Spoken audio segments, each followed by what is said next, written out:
All right, now when we first met Jenn... oh, I had one in case he was here, but it's gone. You don't want to hear it. When we first met Jenn, she was so lovely that two things eventually mind. No, not those. Those came to mind immediately. Look at Brian. She makes me cake. Okay, Brian. Yeah. We learned that she's an amazing cook. She's a lover of animals. She has more pet names for her dogs than she has in her address book. Jake. Jake Bird. Jake a do-a-la. What's really upsetting is when you come to their house and they confuse things and you walk in and Brian goes, David Doodle Bird. David Doodle. Don't call me David Doodle. That's awkward for me. Jenn has a lot of pet names. She has one for you too, but I can't say it because your grandma's here. We're trying to watch the language. Now, ladies and gentlemen, she's beautiful, she's talented. We are privileged to know her, and in the event of a disaster, she will supply the flotation devices. Ladies and gentlemen, the lovely, the talented, my good friend, Jennifer San Martino.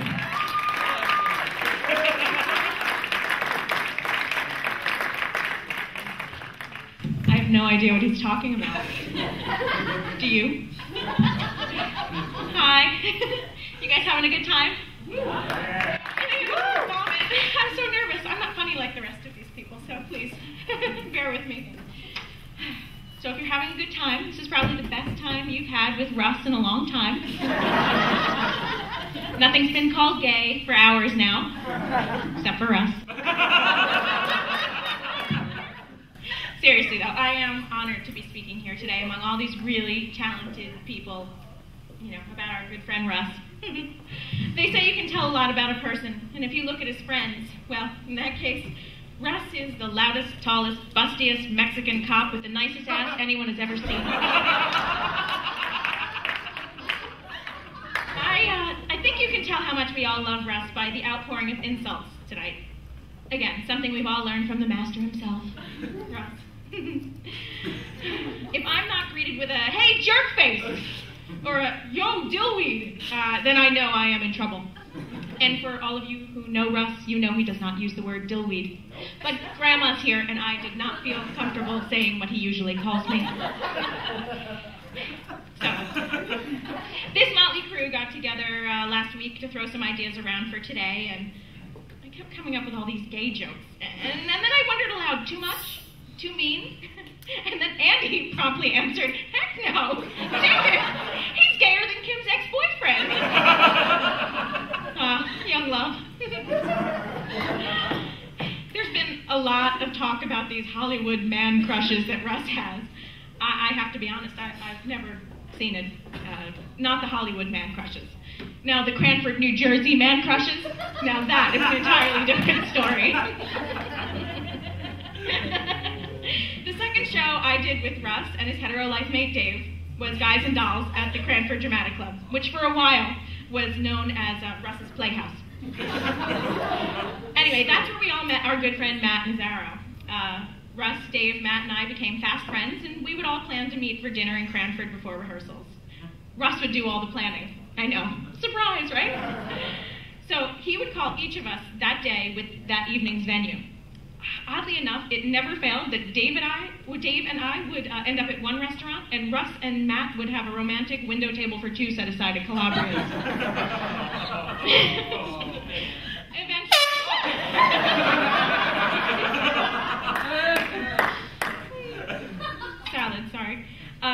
Eventually Dave and I caught on, and it was usually Calabria's, unless there was a new gimmicky food to be had, like Pizza Hut's cheesy with extra cheese stuffed pizza crust, whatever. Or 7-Eleven's for a limited time only triple berry flavored Slurpee.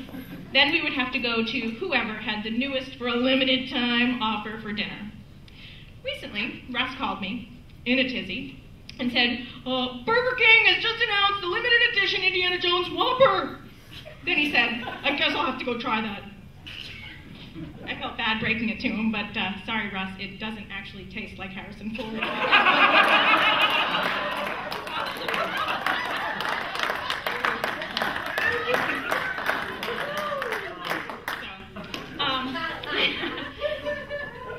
One of Russ's favorite people is here tonight. He snuck in the back. We've already made a big deal about him once, but John Mantis. Yeah! Acclaimed Philippine Dream. He's the only one I know who can get away with that. Ben, what would you be? Nebraskan ass? I suppose Matt's the Italian stallion. Dave's half an Ireland idiot. And I guess Jay suffers from Pennsylvania megalomania.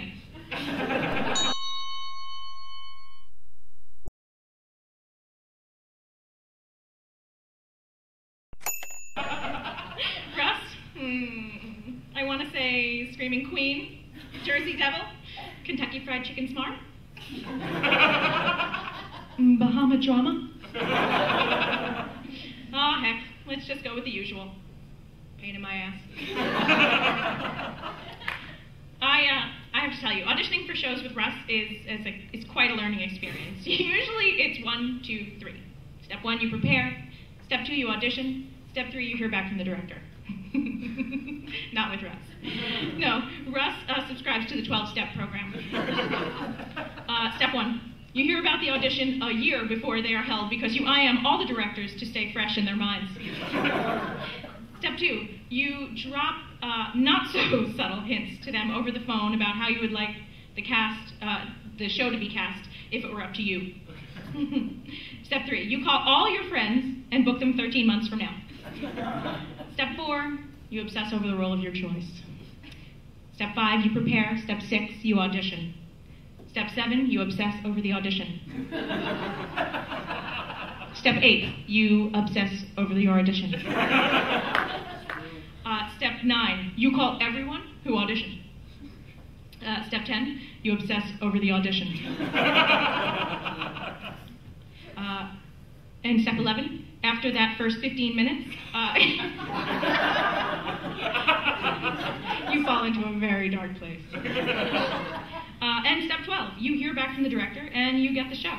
And by the way, are Camille and Eileen still here? Because Russ asked me to remind you that he would like to play the Beast next year. Right.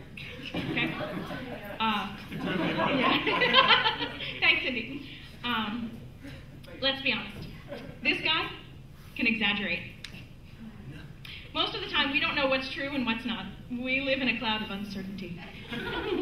Until tonight, ladies and gentlemen, when we have broken the code, we can now translate a typical story in Russ speak, thus allowing us to speak his language.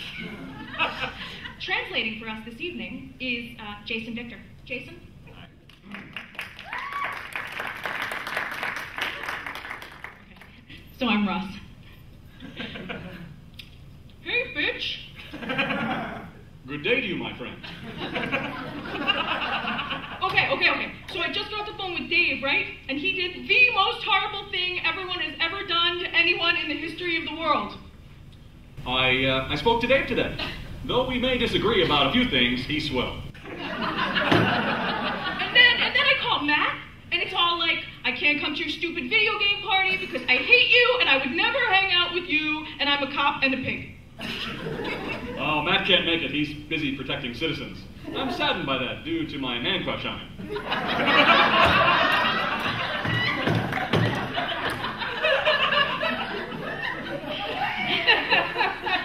And I knew you'd understand because you're sweet and amazing and incredibly beautiful. And I knew you'd understand because you're sweet and amazing and incredibly beautiful. Guess he's not always exaggerating. Sit down. Right, this guy? Anyway, well, I hope you can all tell how much we all adore our good friend Russ. We have so many happy memories, and he has so much blackmail material, we have to stay friends. Honestly, though, he's a great guy, and this jerkbag dillweed is blessed to call him a friend. We love you, big guy. Now, one last thing. We really have been taking some pot shots at some of our really good friends, and I have to compliment them for being such good sports. Omar, John, Will, could you guys stand up? What, is INS here? Oh. Ladies and gentlemen, please stop asking them to take your plates.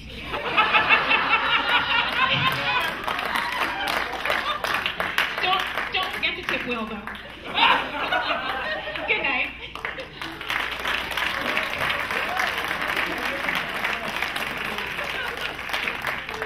Thank you, Jennifer. Thank you.